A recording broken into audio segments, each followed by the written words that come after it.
ओम कृष्णाय वासुदेवाय हरये परमात्मने प्रणतः क्लेशनाशाय गोविंदाय नमो नमः। हरे कृष्णा। बोलो पुरुषोत्तम भगवान की जय। आज है 29वां दिन पुरुषोत्तम महात्म्य का और अधिक मास का। आज और कल सिर्फ 2 दिन बचे हुए हैं। आज हम पुरुषोत्तम महात्म्य से 29वें अध्याय की कथा को पढ़ेंगे और सुनेंगे। इस कथा को पढ़ने और सुनने से अनंत गुणा फल की प्राप्ति होती है। और आज शिव चतुर्दशी है, शिव जी के मंदिर जरूर जाइएगा, जल जरूर अर्पित करिएगा। हरि और हर दोनों का दिन है और आज दुर्गा सप्तशती का पाठ भी जरूर करेगा। और जिन भाई बहनों को नहीं पता है पुरुषोत्तम माह के बारे में, तो आज और कल 2 दिन बचे हुए हैं, उनको जरूर बताइएगा। ब्रह्म मुहूर्त में स्नान करें, दीपदान करें, 2 काम जरूर कर ले। चलिए आज हम सुनते हैं 29वें अध्याय की कथा। बोलो पुरुषोत्तम भगवान की जय। देवदूतों के ज्ञान उपदेश से कदर्य का हरिलोक गमन व दैनिक चर्चा। पुण्यशील और सुशील बोले, हे कदर्य, गोलोक को चलिए, देर क्यों कर रहे हो? तुमने विशेष रूप से भगवान पुरुषोत्तम का समीप्य पाया है।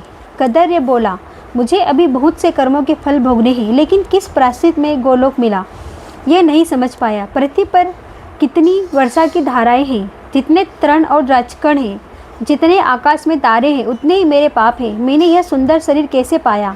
हरि के प्रिय पार्षद, इसका कारण मुझे बताओ। श्री नारायण बोले, कदर्य कैसे वाणी सुनकर हरि के दूत बोले, आहा, हे देव, क्या तुमने यह पद पाने का महान साधन नहीं जाना? हे प्रभु, पुरुषोत्तम भगवान का प्रभाव आपने नहीं जाना। यह पुरुषोत्तम मास विष्णु का प्रिय और महापवित्र पर्व है। इसमें तुमने देव दुर्लभ तप किया। हे महाराज, वन में वानर शरीर से अनजाने और मुख रोग के कारण न खाने से तुम्हारा निराहार व्रत हो गया। तुमने वानर पने की चंचलता से वृक्ष से फल तोड़ तोड़कर पृथ्वी पर फेंक दिए, जिससे अन्य लोगों की तृप्ति हुई। और दुख के कारण तुम पानी भी नहीं पी सके, जिससे तुम्हारी अज्ञानतावश पुरुषोत्तम मास में बड़ा भारी तप हो गया। हे अनघ, तुम्हारे द्वारा फलों के गिराए जाने से परोपकार हो गया। वन में विचरते महाभयंकर शीत, वायु, धूप आदि सहन की और इस रमणीक श्रेष्ठ तीर्थ में 5 दिन गोते लगाए, जिससे तुम्हें पुरुषोत्तम मास के स्नान का फल मिला।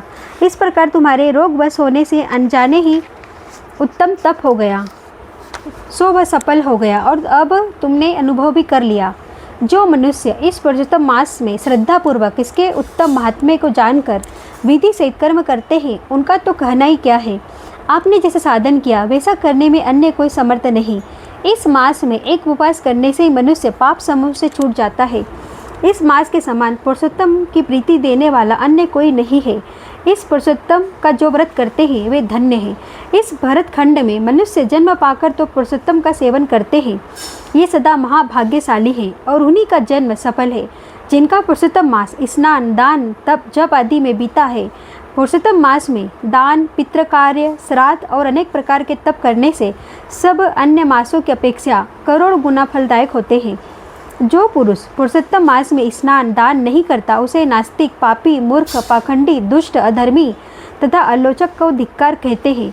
श्री नारायण बोले, पुण्यशील और सुशील द्वारा कदर्य ब्राह्मण अपने पूर्व वृत्तांत को सुनकर पुलकित हो आश्चर्य में पड़ गया। प्रथम तीर्थ के देवताओं और कलिंजर पर्वत को, फिर वन के देवों को, छोटे छोटे पेड़ों तथा सब लताओं और वृक्षों को उसने नमस्कार किया। तत्पश्चात नम्रतापूर्वक विमान को प्रदक्षिणा कर मेघ के समान श्याम वर्ण का हो सुंदर पीताम्बरधारी वह विमान पर बैठ गया। तब सब देवता स्तुति करने लगे। गंधर्व एवं किन्नर आदि बाजों के साथ गाना गाने लगे। इंद्र आदि देवता बड़े हर्ष से पुष्प वर्षा कर सादर पूजा करने लगे।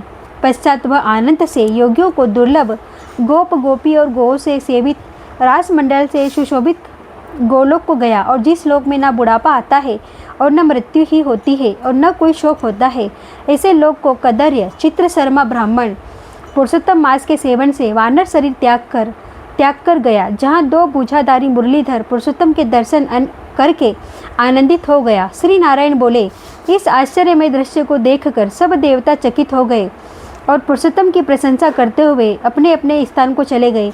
नारद जी बोले, हे तपोधन, आपने से ये प्रातःकाल के कर्म बताए, अब दिन के पिछले भाग में क्या कर्म करना चाहिए? हे नाथ, गृहस्थ के उपकार के लिए मुझे बताइए, क्योंकि आप जैसे महात्मा सबके उपकार के लिए सदा विचरते रहते हैं। श्री नारायण बोले, प्रातःकाल का कर्म विधि पूर्वक समाप्त करके फिर मध्याह्न काल की संध्या करके तिल से तर्पण करे। देव, मनुष्य, पक्षु, पसी, सिद्ध, यक्ष, सर्प, दैत्य, प्रेत, पिशाच और नाग, ये सब जो अन्न की इच्छा करते हैं वे सब मेरे द्वारा दिए गए अन्न को ग्रहण करें। फिर पंच महायज्ञ करे, अनंतर भूत बलि करे, पश्चात कौवे और कुत्ते को बलि दे। इस प्रकार कहकर सब भूतों को अलग अलग फिर बलि दे। फिर विधि पूर्वक आचमन करे। प्रसन्न मन हो श्रद्धा से अतिथि सेवा के लिए उसके आगमन की प्रतीक्षा में द्वार की ओर देखता रहे। जो अतिथि भाग्य से गो धोने के समय तक आ जाए तो उसका पहले वाणी से सत्कार करे। फिर बुद्धिमान पुरुष उसकी देव समान पूजा करके भक्ति पूर्वक यथाशक्ति अन्न और जल से संतुष्ट करे। फिर विधि पूर्वक भिक्षुक, सन्यासी और ब्रह्मचारी के लिए बनाए हुए सब व्यंजनों में से निकालकर आज्ञा भिक्षा दे। सन्यासी और ब्रह्मचारी ये दोनों सिद्धांत के मालिक हैं। इनको अन्न न देकर भोजन करने वाले मनुष्य को चंद्रायण व्रत करना चाहिए। पहले यति के हाथों को धुलाकर फिर भिक्षा दे, साथ में जल दे। ऐसा करने से वह भिक्षा सुमेरु पर्वत के समान और जल समुद्र के तुल्य महान होता है। जो मनुष्य सत्कार से भिक्षु की भिक्षा देता है तो उसका फल गोदान के समान होता है, ऐसा भगवान यम कहते हैं। फिर पूर्व की ओर मुख करके बैठकर मौन हो शुद्ध सुंदर थाली में अन्न की प्रशंसा करते हुए भोजन करे। अपने आसन पर अपनी थाली में एक वस्त्र पहनकर भोजन न करे। अपने आसन पर बैठकर शांत चित्त मन से प्रसन्न हो। जो मनुष्य अकेला कांसे की थाली में भोजन करता है तो उसके आयु, बुद्धि, यश और बल ये चारों बढ़ते हैं। दिन में सत्यत्व चिंतन परिश्यामी और रात्रि में ऋतुसर सत्यन परिश्यामी, इन मंत्रों से जल में होकर घृत सहित सब व्यंजन आदि का भोजन करे। भोजन में से पहले थोड़ा सा अन्न लेकर भूपतेह नमः कहकर फिर भूपतेह नमः कहकर धर्मराज को बलि देवे। फिर भूतानाम पते नमः कहकर चित्रगुप्त को बलि देने के बाद भूतों के प्रति ऐसा कहे कि जहाँ कहीं भी भूख प्यासी व्याकुल भूत स्थित है उनकी तृप्ति के लिए अन्न सुखपूर्वक अक्षय हो। फिर ओम प्राणाय स्वाहा, ओम अपानाय स्वाहा, ओम व्यानाय स्वाहा, ओम उदानाय स्वाहा, ओम समानाय स्वाहा का उच्चारण करके घृत के साथ 5 ग्रास बिना दांत लगाए निगल जावे। फिर प्रेम से पहले मीठे पदार्थ खावे, नमकीन व खट्टा पदार्थ भोजन के मध्य में, फिर कड़वे व तक्र पदार्थ खावे।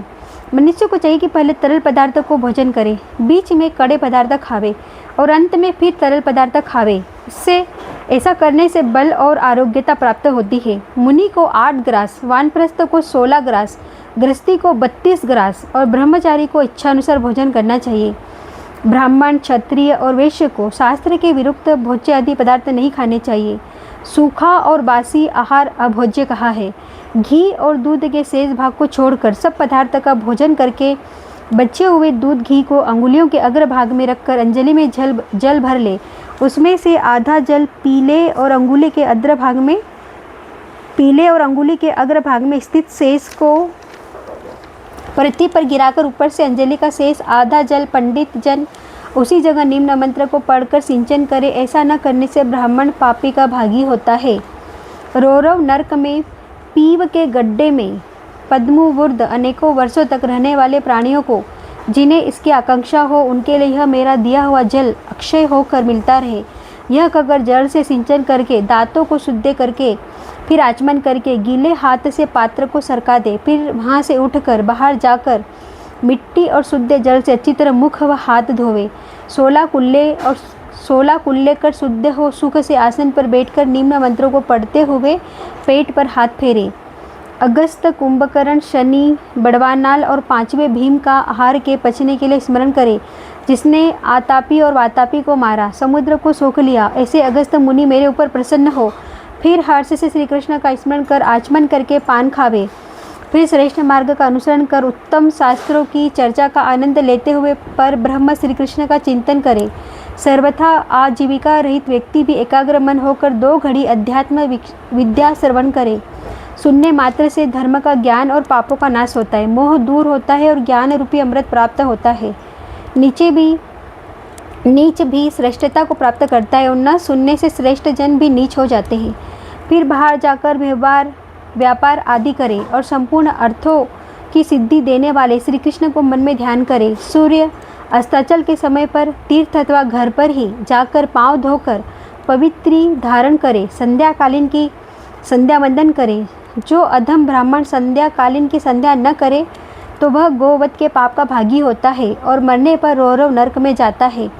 कभी समय न रहने या संकट में पड़ जाने से या यात्रा में होने से ब्राह्मणों को चाहिए कि वह आधी रात्रि के पहले तक सायंकाल की संध्या कर ले। जो ब्राह्मण श्रद्धा से तीनों काल प्रातः मध्याह्न सायंकाल की संध्या उपासना करता है उसका तेज घृत पाकर अग्नि की लो की तरह बढ़ता है। सायं सूर्य के आधा अस्त होने पर प्राणायाम करें तथा अपोहिष्टा मंत्र से मार्जन करें। सायंकाल अग्निश्चमा मंत्र से और प्रातःकाल में सूर्यश्चमा इस मंत्र से आचमन करें। पश्चिम की ओर मुख करके मौन धारण करें। सावधानी से बैठे और फिर ओंकार और व्यतीत सहित गायत्री मंत्र का रुद्राक्ष की माला लेकर तारे उगने तक अच्छी तरह जप करें। फिर वारुणी ऋचाओं से सूर्य नारायण का उपस्थान प्रदक्षिणा करते हुए दिशाओं को तथा दिशाओं के अधिपतियों को पृथक पृथक नमस्कार करें। सायंकाल संध्या को उपासना करके अग्नि में आहुति देकर सेवक को सहित अल्प भोजन करके बैठ जाए। सायंकाल और प्रातःकाल भोजन की इच्छा न होने पर भी वैश्वदेव और बलि कर्म सदा करता रहे, नहीं तो पाप का भागी होता है। फिर भोजन करने के बाद गृहस्थी पुरुष सायंकाल हाथ पैर धोकर तकिया आदि सहित कोमल सैया पर जाकर अपने घर में पूर्व की ओर सिरा करके सोवे। ससुराल में दक्षिण की ओर सिरा करके सोवे। परदेश में पश्चिम की ओर सिरा करके सोवे। फिर उत्तर की ओर सिर करके कभी भी न सोवे। सोने वाला पुरुष रात्रि सूक्त का जप करके सुखदायी देवताओं का स्मरण कर अविनाशी विष्णु का नमस्कार कर प्रसन्न चित्त हो। रात्रि में अगस्त, माधव, महाबली, मुचुकुंद, कपिल और आस्तिक मुनि ये पांचों सुख से सोने वाले हैं, अतः इनका स्मरण करके सोवे। मांगलिक जल से भरा कलश सिरहाने रखकर वेद मंत्र और गरुड़ मंत्रों से रक्षा करके सोवे। ऋतु काल में स्त्री संगम करे। सदा अपनी ही स्त्री से प्रेम करे। व्रती पुरुष रति की कामना से पूर्व की तिथियों को छोड़कर ऋतु काल में अपनी स्त्री से भोग करे। प्रदोष और प्रदोष काल के पिछले पहर में वेद के अभ्यास से समय व्यतीत करे। 2 पहर सोने वाला मनुष्य ब्रह्म को प्राप्ति होने योग्य होता है। यह सब प्रतिदिन का कर्म वर्णन किया है। गृहस्थी पुरुष भली प्रकार करे, क्योंकि यह गृहस्थ आश्रम के लक्षण है। हिंसा छोड़कर सत्य बोलना, सब प्राणियों पर दया रखना, शांति रखना, शक्ति अनुसार दान करना, ये सब गृहस्थी के धर्म बताए हैं। पराई स्त्री से भोग विलास न करना, अपनी पत्नी की रक्षा करना, बिना दिए कोई वस्तु बलात् न लेना, मांग, शराब और मांस न खाना, यह 5 प्रकार का धर्म बहुत ही शाखा वाला और सुख देने वाला है। अतः शारीरिक धर्म उत्तम प्राणियों को अवश्य करना चाहिए। श्री नारायण बोले, हे मनु, संपूर्ण वैदिक कर्म गृहस्थ आश्रम के लक्षण हैं, जो लोकहित के लिए लक्षण सहित मैंने आप तुमको संक्षेप में बताए हैं। इन धर्मों का जो स्त्री पुरुष नियम से पालन करते हैं उन्हें मोक्ष की प्राप्ति होती है। इस तरह 29वां अध्याय संपूर्ण हुआ। बोलो पुरुषोत्तम भगवान की जय। अब हम कल पढ़ेंगे 30वां अध्याय और कल पुरुषोत्तम माह का आखिरी दिन है, सोमवती अमावस्या है। तो ये जो भाई बहनों को अभी तक पता नहीं है उनको ज़रूर शेयर करिएगा ये वीडियो। खुश रहिए, मस्त रहिए, मुस्कुराते रहिए।